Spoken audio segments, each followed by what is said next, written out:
Friends, आज हम बिहार का इकोनॉमी सर्वे पढ़ने वाले हैं। क्या पढ़ने वाले हैं? इकोनॉमी सर्वे के बारे में हम स्टडी करेंगे और इससे काफ़ी क्वेश्चन आते हैं बिहार का जो प्री पेपर है उसमें। तो पहला हमारा फैक्ट होगा कि बिहार का जो स्टेट जीडीपी है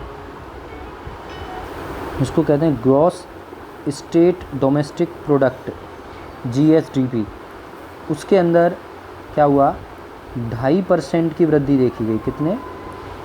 2.5% की वृद्धि देखी गई। मतलब जो ग्रॉस स्टेट डोमेस्टिक प्रोडक्ट है उसमें 2.5% की वृद्धि हुई है।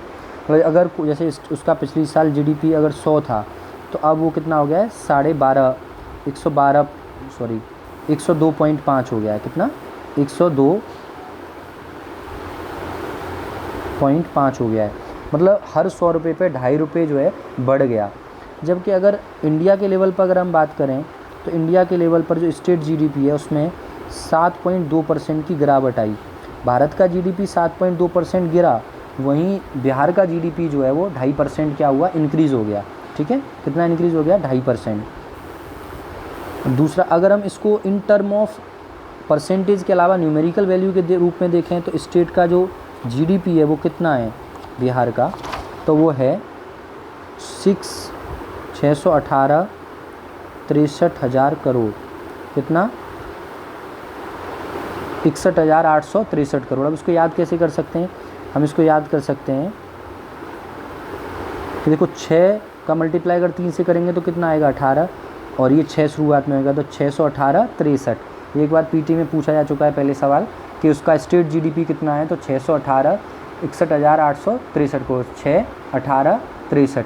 इस तरीके से मोबाइल नंबर ऐसे याद करते हैं। 6318 तो 18 आगे लिख दिया 6, तो कैसे लिखेंगे? 63 फिर क्या होगा? 18 और इसकी शुरुआत में क्या आएगा? 6। तो 618 और 63 हज़ार करोड़। कितने? करंट प्राइस पर है ये। किस पर? करंट प्राइस पर।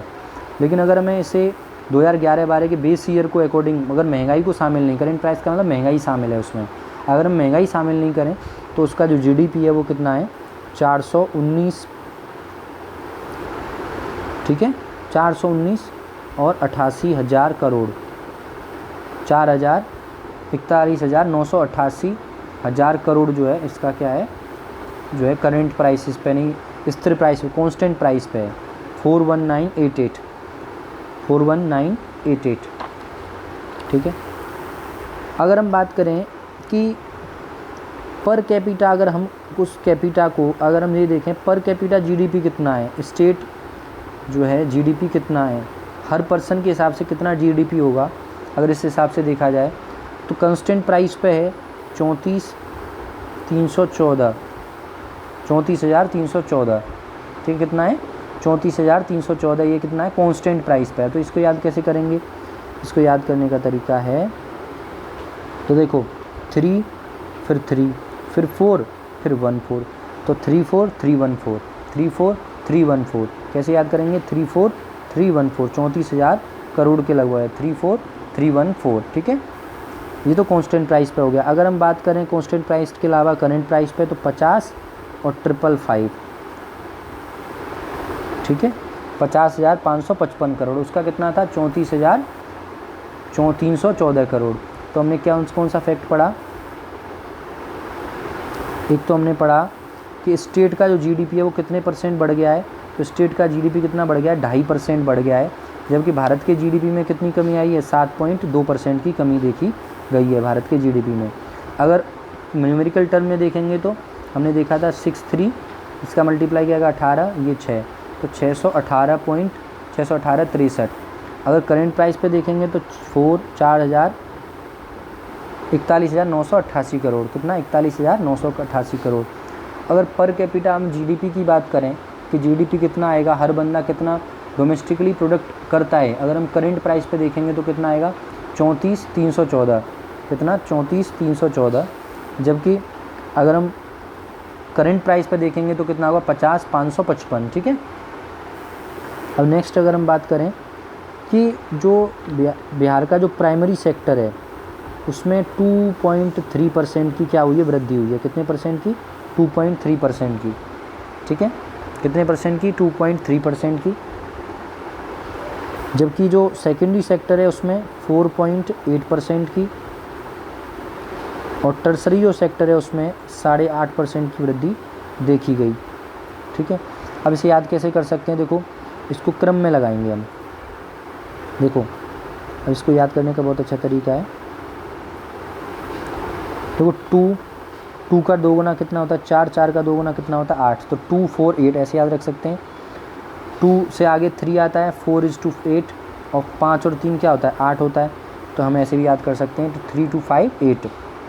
ठीक है, तो हम दोबारा से एक बार देखो, प्राइमरी सेक्टर पूछे तो कितना होगा 2.3, सेकेंडरी सेक्टर कितना होगा 4.8, और टर्सरी सेक्टर कितना होगा, इसका 2 गुना, 2 का गुना 4, 4 का 8, और इन दोनों को जोड़ के 8 बनाना तो 8.5%, इतना इनमें क्या हुआ ग्रोथ हुआ। ठीक है, अगर हम बात करें पर कैपिटा, जो स्टेट जीडीपी हमने अभी पढ़ा कितना था, कांस्टेंट प्राइस पे कितना था, कांस्टेंट प्राइस पे था 34,314,000, और वहीं करेंट प्राइस पे कितना था, करेंट प्राइस पे 50 और 555, ये स्टेट जीडीपी था। ठीक है, पर कैपिटा के हिसाब से।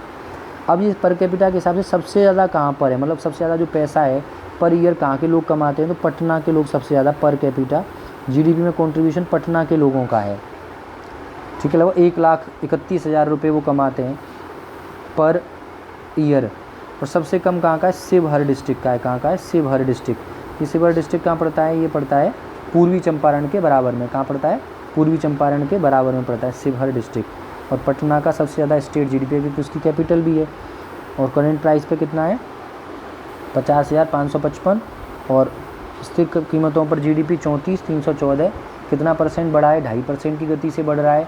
जीडीपी भारत का 7.2% की कमी आई है। ओवरऑल अगर आपको पूछने की बताए कि कितना करोड़ है, तो 6, 18 और 6, 3। ठीक है, अगर वो पूछे उस पर तो 419 और 88, ये आपको याद रखना है। 2.4, 2.3 उसका प्राइमरी सेक्टर में वृद्धि हुई 2.3 की, 2.3 की, और 4.8 की जो है किस में हुई वृद्धि, सेकेंडरी सेक्टर में। और मैंने आगे बताया था इसका 4 का 2 गुना 8.5 की किस में हुई, टर्सरी सेक्टर में हुई। ठीक है,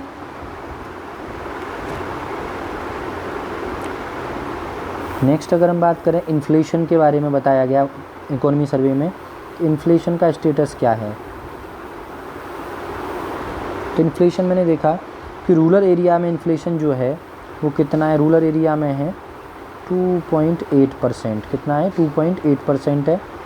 जबकि अर्बन एरिया में कितना है 4.9%। अब इसको याद करने का तरीका वही है, 2 का क्या हो जाएगा 4 हो जाएगा, कितना 2 का 4 हो जाएगा, और 8 का क्या हो जाएगा 9 हो जाएगा। ठीक है, तो 2.8% और 4.9%। ठीक है, नेक्स्ट अगर हम देखें पर कैपिटा इनकम कितनी है, मतलब हर बंदा कितने पैसे कमाता है, तो वो 31,017 रुपये कमाता है। मतलब अगर एवरेज अगर एक आदमी की सैलरी देखी जाए बिहार के अंदर, तो हर बंदे की इनकम कितनी है 31,017 रुपये। कितनी, 31,017 रुपये है। वही हमने रूरल एरिया में कितना पड़ा इन्फ्लेशन 2.8%, और उसका क्या पड़ा था 4.9%। ओवरऑल इन्फ्लेशन की बात करें तो कितना आएगा 3.1%। ओवरऑल इन्फ्लेशन कितना है 3.1% है। Clear, thank you for watching this video.